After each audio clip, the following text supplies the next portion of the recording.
오늘 우리에게 주시는 하나님 말씀은 오바댜 1장 1절에서 14절 말씀입니다. 오바댜의 묵시라. 주 여호와께서 에돔에 대하여 이와 같이 말씀하시니라.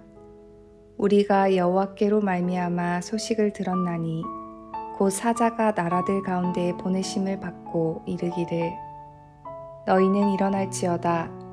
우리가 일어나서 그와 싸우자 하는 것이니라. 보라, 내가 너를 나라들 가운데 매우 작게 하였으므로 내가 크게 멸시를 받느니라. 너의 마음의 교만이 너를 속였도다. 바위 틈에 거주하며 높은 곳에 사는 자여, 내가 마음에 이르기를 누가 능히 나를 땅에 끌어내리겠느냐 하니 내가 독수리처럼 높이 오르며 별 사이에 깃들일지라도 내가 거기에서 너를 끌어내리리라. 여호와의 말씀이니라. 혹시 도둑이 내게 이르렀으며 강도가 밤중에 내게 이르렀을지라도 만족할 만큼 훔치면 그치지 아니하였겠느냐. 혹시 포도를 따는 자가 내게 이르렀을지라도 그것을 얼마쯤 남기지 아니하였겠느냐. 내가 어찌 그리 망하였는고. 에서가 어찌 그리 수탈되었으며 그 감춘 보물이 어찌 그리 빼앗겼는고. 너와 약조한 모든 자들이 다 너를 쫓아 변경에 이르게 하며 너와 화목하던 자들이 너를 속여 이기며 내 먹을 것을 먹는 자들이 내 아래에 함정을 파니 내 마음에 지각이 없음이로다. 여호와의 말씀이니라. 그날에 내가 에돔에서 지혜 있는 자를 멸하며 에서의 산에서 지각 있는 자를 멸하지 아니하겠느냐. 드마나 내 용사들이 놀랄 것이라. 이로 말미암아 에서의 산에 있는 사람은 다 죽임을 당하여 멸절되리라. 내가 내 형제 야곱에게 행한 포악으로 말미암아 부끄러움을 당하고 영원히 멸절되리라. 내가 멀리 섰던 날 곧 이방인이 그의 재물을 빼앗아 가며 외국인이 그의 성문에 들어가서 예루살렘을 얻기 위하여 제비 뽑던 날에 너도 그들 중 한 사람 같았느니라. 내가 형제의 날 곧 그 재앙의 날에 방관할 것이 아니며 유다 자손이 패망하는 날에 기뻐할 것이 아니며 그 고난의 날에 내가 입을 크게 벌릴 것이 아니며 내 백성이 환난을 당하는 날에 내가 그 성문에 들어가지 않을 것이며 환난을 당하는 날에 내가 그 고난을 방관하지 않을 것이며 환난을 당하는 날에 내가 그 재물에 손을 대지 않을 것이며 내 거리에 서서 그 도망하는 자를 막지 않을 것이며 고난의 날에 그 남은 자를 원수에게 넘기지 않을 것이니라.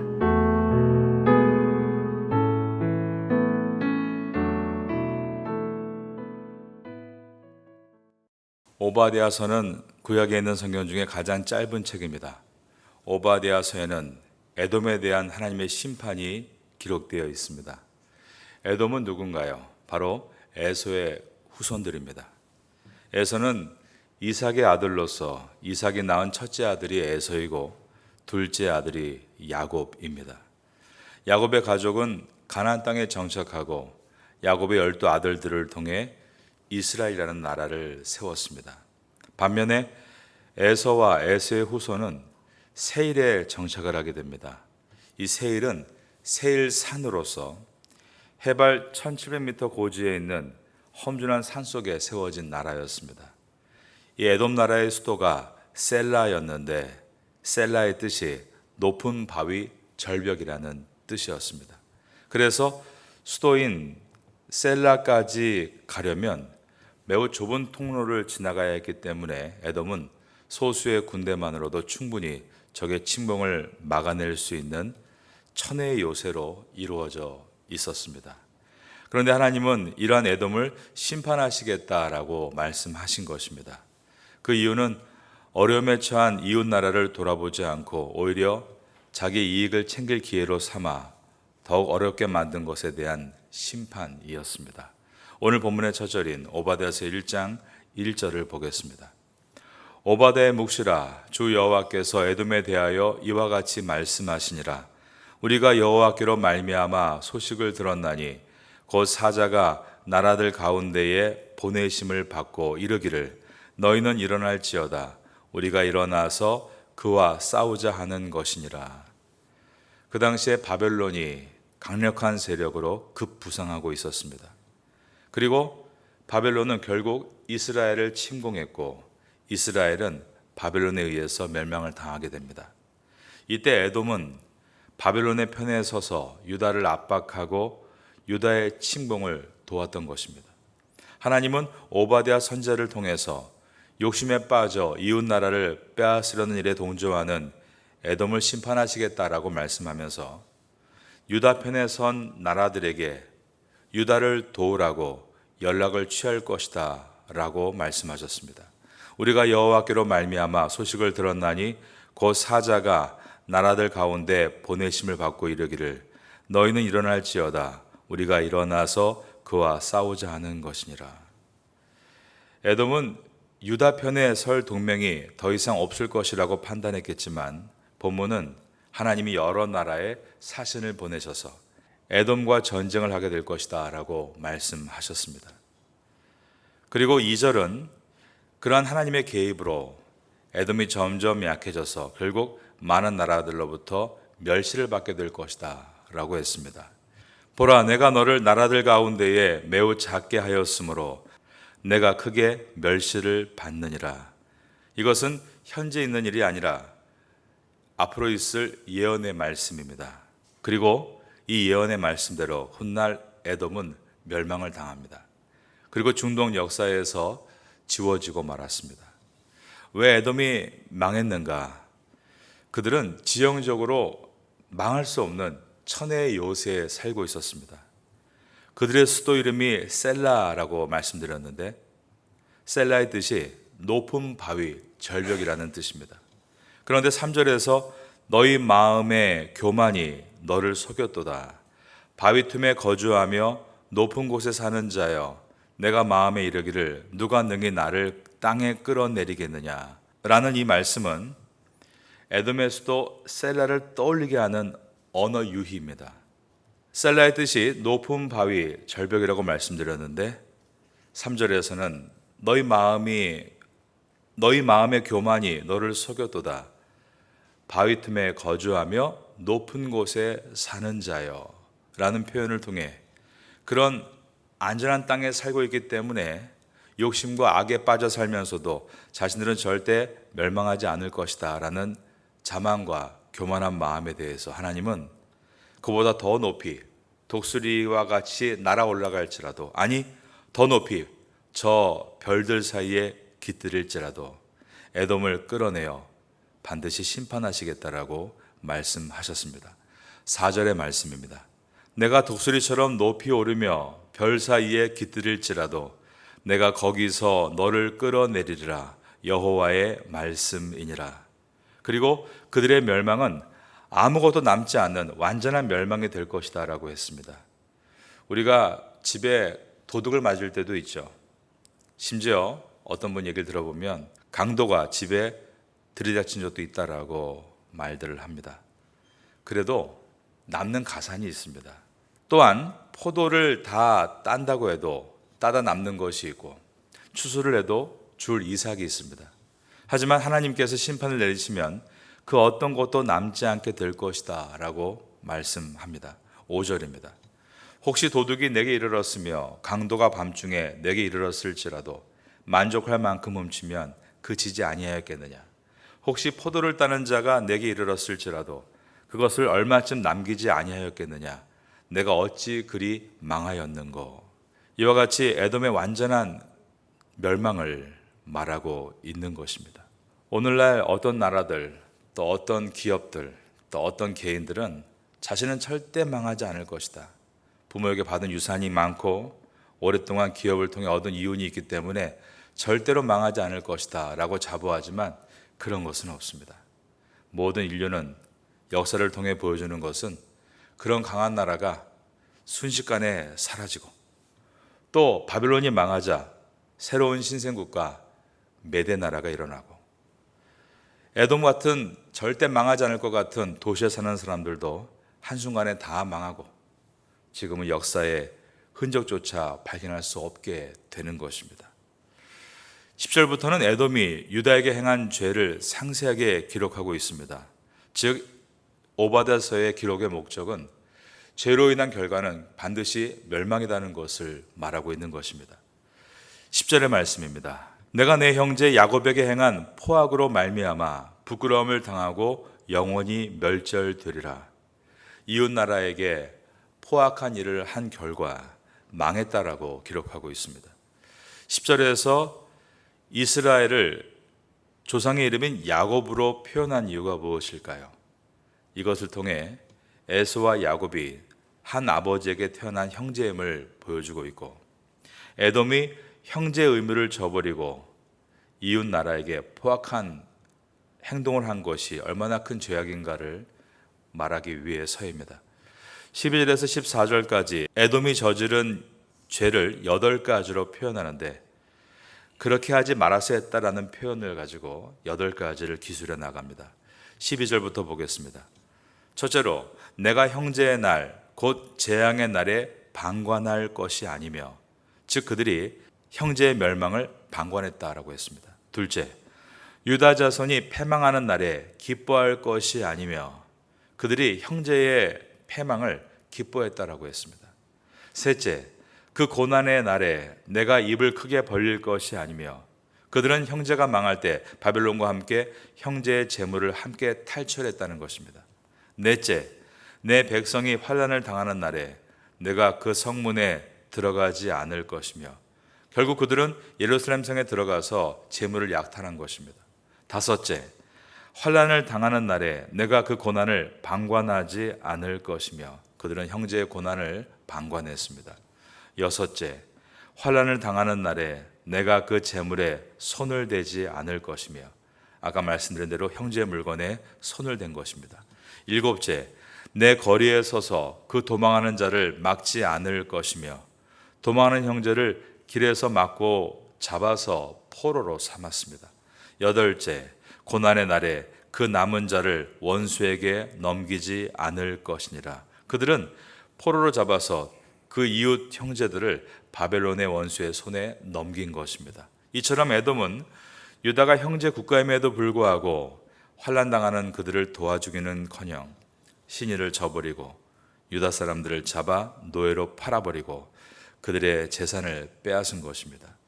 하나님은 이와 같은 가까운 자에게 신의를 지키지 않고 자기 이익을 추구하는 자를 절대로 용서하지 않는다라고 말씀하고 계십니다. 온 우주는 하나님의 공의 안에서 진행이 되고 있다라는 것입니다. 우린 그러므로 우리의 삶에 하나님 앞에 바르고 공의로운가를 돌아봐야 되고 우리 이웃에 대해서 우리가 어떻게 행동하고 있는가를 돌아봐야 합니다.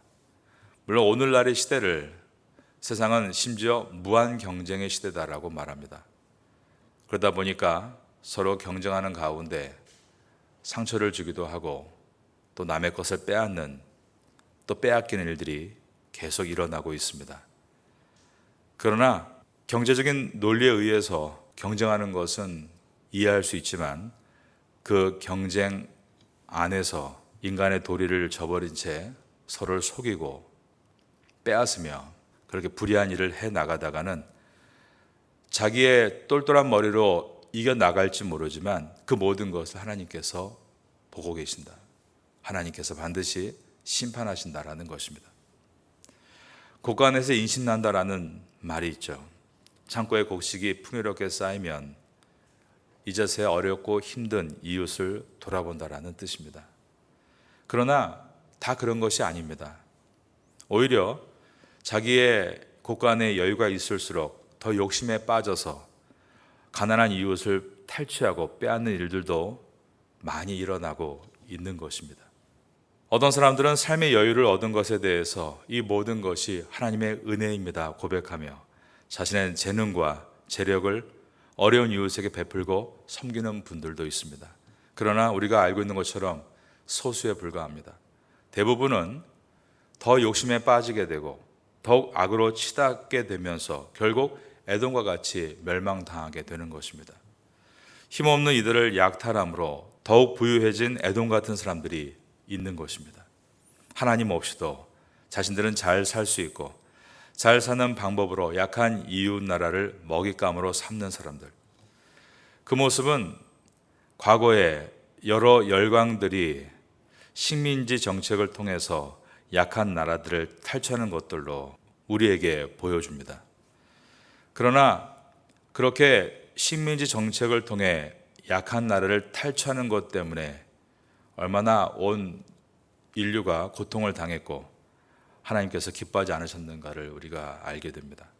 하나님은 에돔의 교만을 깨시겠다라고 말씀하셨고 그들이 같은 형제인 이스라엘을 푸대접한 그 모습 그대로 또한 그들을 대접하시겠다라고 말씀하셨습니다.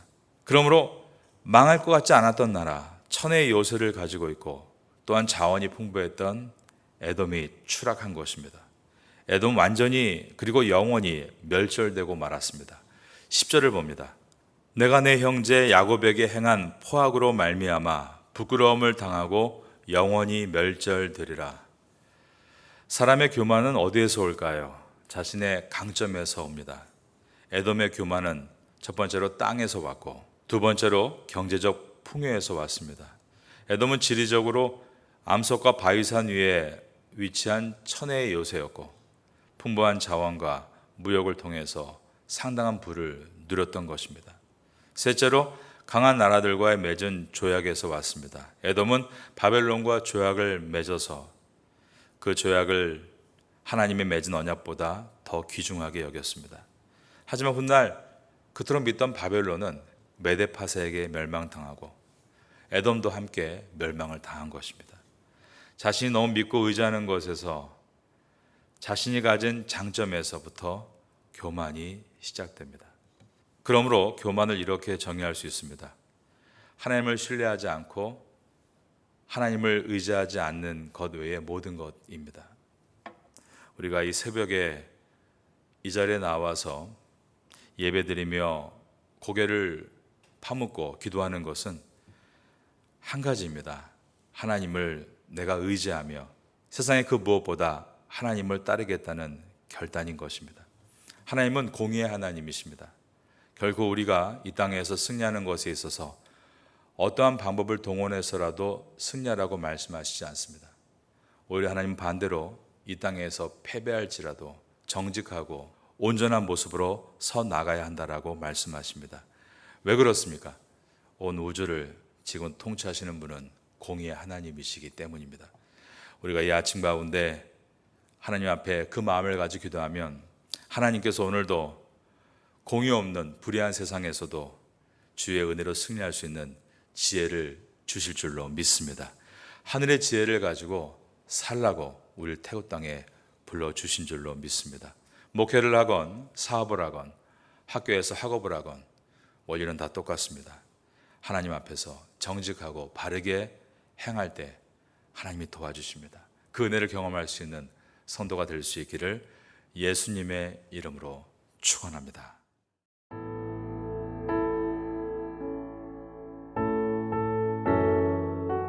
지금은 함께 기도하는 시간입니다. 6월 공동기도 제목은 첫째, 우리 조국이 외세의 힘이 아닌 하나님을 의지하게 하소서. 둘째, 조국교회가 사명을 잘 감당하도록 힘을 주소서. 셋째, 태국교회가 부흥할 수 있도록 역사하소서. 넷째, 세계 한인 목회자 디아스포라 포럼을 은혜 가운데 잘 마치게 하소서. 말씀을 붙잡고 기도하는 귀한 시간 되시기를 소망합니다.